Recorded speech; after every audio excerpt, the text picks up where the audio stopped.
이사야 20장과 21장 말씀 함께 나누겠습니다.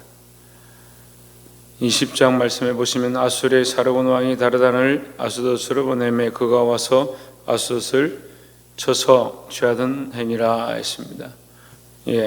아수르 왕이 전쟁을 시작하고 땅을 치던 때에 하나님께서 이사야에게 명령하시는데 2절에 보시면 그때 여호와께서 아모스의 아들 이사야에게 말씀하여 이르시되 갈지어다 내 허리에서 배를 끄르고 내 발에서 신을 벗을지니라 하매 그가 그대로 하여 벗은 몸과 벗은 발로 다니니라 했습니다. 이때 당시에 옷이 외투처럼 그냥 걸치는 상태니까 끈을 풀면은 그냥 다 벗어지는 거죠. 그러니까 이사야에게 벗은 몸, 3절에 보시면 다시 말씀하시는데 여호와께서 이르시되 나의 종 이사야가 3년 동안 벗은 몸과 벗은 발로 다니며 애국과 구스에 대하여 징조와 예표가 되었느니라 했습니다. 자, 이사야가 벗은 몸으로 다닌 것은 첫 번째는 하나님 말씀에 순종한 거죠. 그래서 때로는 우리가 하나님 말씀에 순종하면 부끄럽기도 하고 민망하기도 하고 곤란을 당하기도 하지만 우리는 하나님 말씀에 순종해야 합니다. 자기를 사랑하는 사람들은 말씀에 순종하기 어렵습니다. 자기를 사랑하니까 자기를 위해 살아야 되는데 하나님의 명령은 때로는 우리가 곤란하고 어렵고 혼란을 당하게 하실 때가 있습니다. 하지만 우리는 말씀대로 세워져야 될 줄 믿습니다. 내 뜻을 세우는 것이 아니고 말씀을 따라 하나님의 뜻을 따라 순종하고 살아야 한다라는 거죠. 그 4절에 보시면 결국 이것은 애굽에 대한 징조와 예표라 했으니까 이 이사야가 벗은 몸이 되었다. 그러면 애굽이 벗은 몸이 된다 이런 뜻입니다. 벗은 몸은 부끄러운 것을 얘기하죠. 부끄러운 상태가 된다. 수치를 당하는 상태가 된다. 사람들 앞에 벗겨진다. 자기의 민낯이 드러난다 이런 뜻이죠. 4절에 이와 같이 애굽의 포로와 구스에 사로잡힌 자가 에스로 왕에게 끌려갈 때에 젊은 자나 늙은 자가 다 벗은 몸과 벗은 발로 볼기까지 드러내어 애굽의 수치를 보이리니 했습니다. 결국 세상의 영광을 바라보던 자들 부끄러움을 당하게 된다 이 말이죠. 자기들이 세상에서 가장 큰 영광이다 바라봤던 그 애굽이 또한 그들이 의지했던 아수르가 이렇게 얘기합니다. 그러니까 애굽이 세상에서 많은 문화나 권력이나 그것을 강하게 펼치고 힘을 얻었는데 그들이 어렵게 될 때에 아수르를 의지했는데 아수르가 참 강한 나라다 했는데 그 아수르가 오히려 자기들을 공격하고 부끄럽게 만들어버린다. 그래서 애굽이 수치를 당하게 된다 이런 얘기입니다. 그래서 세상을 의지하고 세상이 또한 세상을 의지하는 그런 모습들을 봅니다. 근데 믿는 우리는 이 세상이 결국은 부끄러움을 당하고 망하게 될 거니까 세상을 의지하지 말고 하나님 말씀을 의지하고 때로는 하나님 말씀을 의지해서 부끄러움을 당한다 하더라도 그것은 말씀을 의지함으로 당한 부끄러움이니까 이 이사야가 수치를 당하지만 그것은 하나님 말씀을 의지해서 당한 것이니까 우리가 보기에도 결국 이사야는 하나님 앞에 위로를 받고 상을 얻게 되는 것처럼 우리는 말씀을 의지해서 삶으로 때로는 고난당하고 어려움이 있어도 승리하게 될 줄 믿는 이 믿음으로 사시기를 주의 이름으로 축원합니다. 또 넘어가서 21장에 보시면 21장 1절에 해변 광야에 대한 경고라 했습니다. 바벨론에 대한 경고죠. 이 바벨론이 쳐들어와서 큰 일들을 하고 많은 나라를 치는데 그들의 결국도 어떻게 되느냐. 8절에 보시면 파수꾼이 사자같이 부르짖기를 주여 내가 낮에 늘 망대에 서 있었고 밤이 새도록 파수하는 곳에 있었더니 했습니다. 그들이 날마다 지키고 쳐다보았지만 아무 문제가 없었다.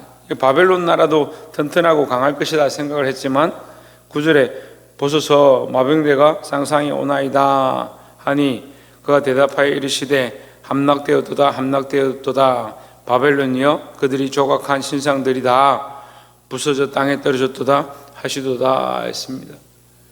바벨론이 자기를 의지하고 그들이 의지하는 신상들이 땅에 떨어졌다. 신상이 땅에 떨어졌다는 게 뭐예요? 그들이 믿고 바라보던 것들이 결국 다 무너졌다라는 겁니다. 그래서 세상이 망할 때에 그들이 섬기던 신도 다 망하는 겁니다. 우리 하나님은 영원한 줄 믿습니다. 그리고 하나님을 의지하면 세상이 망할 때에도 넘어지지 않고 세상이 무너질 때에도 무너지지 않을 건데 자꾸 엉뚱한 것들을 의지합니다. 제가 아무리 이렇게 말씀을 전하고 가르치고 해도 만나서 얘기해 보면요, 하나님 우리 주인이시구나, 하나님 우리 주님이시구나, 그렇게 자기들이 말을 하지만 실상 대화를 해보면 결국 자기 건강 염려하고요, 자기 돈 버는 거, 돈을 어떻게 할 건지, 돈에 대한 염려, 재물에 대한 염려, 건강에 대한 염려, 가정에 대한 염려, 그것으로 자기 인생을 점철해 놓고 철저하게 에워싸고 있는 모습을 봅니다. 참 안타깝습니다. 하나님 앞에 캐비넷을 왜 가지고 있는지 모르겠어요. 캐비넷을 가지고 금고를 가지고 있습니다. 그 안에 다 넣어놓습니다. 자기 재물도, 자기 건강도, 자기 가족도 다 거기 넣어놓습니다. 그러면서 껍데기는 뭐요? 나 하나님 믿는다, 나 하나님 섬긴다. 그러면서 어떻게 생각하냐? 나는 다른 신을 섬기지 않고 나는 하나님 끝까지 믿는다. 대화를 해보면요, 정말 하나님 믿긴 믿어요. 그런데 자기 몸보다 하나님을 더 믿지 않고, 자기 재물보다 하나님을 더 믿지 않고, 자기 가족과 자기 명예보다 하나님을 더 믿지 않습니다. 뭘 더 의지하느냐? 자기 건강을 더 의지하고 자기가 맛있는 거 먹는 것에 더 빠져 있는데, 그러면서 자기는 하나님 믿는다는 거예요. 자기 속에 있는 그 우상, 왜 우상입니까? 하나님보다 더 사랑하는 것들, 하나님보다 사랑하는 것들이 너무 많은데, 심지어 어떤 사람들은 자기가 대단하다, 자기가 잘났다, 자기가 잘 충성하고 잘 봉사하고 내가 얼마나 하고 있냐, 이 업들을 자기 안에 쌓아가는 거예요. 하나님이 쌓으실 공로가 있고 하나님 주실 상이 다 있는데 자기가 뭐 한다 그걸 계산합니까? 참 인생이 골치 아파요. 그런 걸 다 계산하고 자기가 참 잘하고 있다 착각하고 살아가는 거예요. 여러분, 하나님 바라보시길 소망합니다. 그 하나님 바라보라고 하는 게 무슨 말이에요? 하나님 바라보라니까 자꾸 자기를 쳐다보고, 자기가 쳐다보고 있는, 바라보고 있는 것들이 너무 많은 거예요. 그걸 통해서 하나님 보는 거예요. 하나님을 통해서 그걸 봐야 되는데, 하나님을 통해서 재물을 바라보고, 하나님을 통해서 가족을 바라보고, 하나님을 통해서 나를 보면 나의 연약함을 보고 내가 어떻게 하나님을 위해서 서야 될지, 어떻게 하나님을 위해서 이 가정을 이끌어가야 될지 그게 보이는데, 반대로 가정을 통해서 하나님 보는 거예요. 그럼 내 가정에 하나님 이렇게 해 주십시오. 뭐 하는 거예요? 하나님을 도구로 쓰는 거예요. 집에 부엌에 쓰는 칼 정도로 하나님을 생각하는 거예요. 요리할 때 쓰는 국자 정도로 하나님을 생각하는 거예요. 그 문제가 생기면 하나님 국자로 써주십시오. 하나님 우리 집안에 그릇이 되어주십시오. 지금 우리 그릇이 필요합니다. 얼마나 멍청합니까? 우리가 말씀을 통해서 그만큼 배우고 바벨론이 그렇게 멸망하고 아수르가 그렇게 망하고 애굽이 망하는 것들을 보면서 이스라엘 백성이 여전히 뭐하냐? 하나님을 그렇게 자기들 필요할 때 갖다 써요.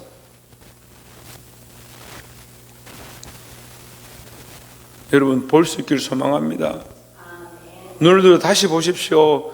내가 이 세상을 위하여 하나님 쓰고 있나? 나를 위해 하나님 쓰고 있나? 하나님 통해서 이 세상을 보고, 하나님 통해서 나를 보고, 하나님 통해서 자기를 보면요, 나는 하나님 앞에 아무것도 아니에요. 하나님 이렇게 창조하셨고 나를 이렇게 쓰시고 내가 여기 있다는 것이 너무 큰 은혜예요.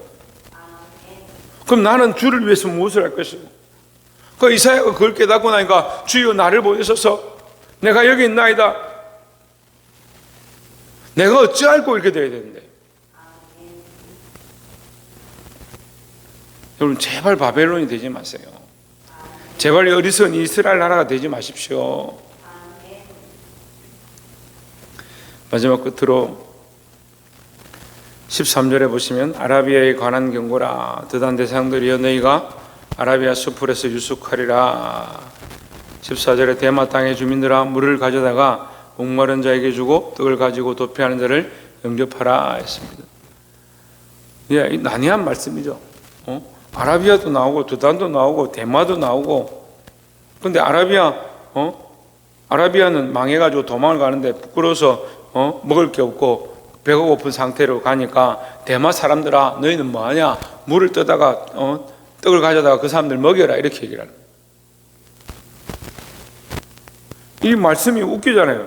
이사야서를 통해서 이사야가 이스라엘에 경고하는 건데 지금 여기는 바벨론에 경고하고 애굽에 경고하고 아수르에 경고하고 아라비아에 경고하고 드단에 경고하고.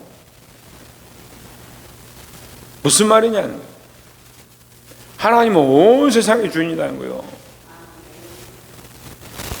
하나님 나에게만 주인이 아니라 온 세상의 주인이시고 온 세상의 통치자입니다. 세상의 모든 영혼들을 사랑하시고 한 생명이라도 할 수만 있으면 주님 앞에 돌아와 구원 얻기를 원하시는 줄 바라시는 줄 믿습니다. 그게 하나님의 계획이고 하나님의 마음이에요. 그러니까 아라비아도 드단도 대마도 다 하나님의 소유고 하나님 그렇게 쓰기 원하신다. 그 모든 민족의 주인이시다는 거죠. 그러니까 이거 하나님 공평하시죠. 모든 나라에 동일하게 은혜를 베푸시고 그들이 할 수만 있으면 그 말씀을 듣고 돌아오길 원하신다는 거예요. 그러니까 여러분 우리가 조심해야 되는 게 튀르키예에 지진 났다니까 그 이슬람이 99.8%니까 망했구나. 어떻게 우리가 그렇게 말하겠냐.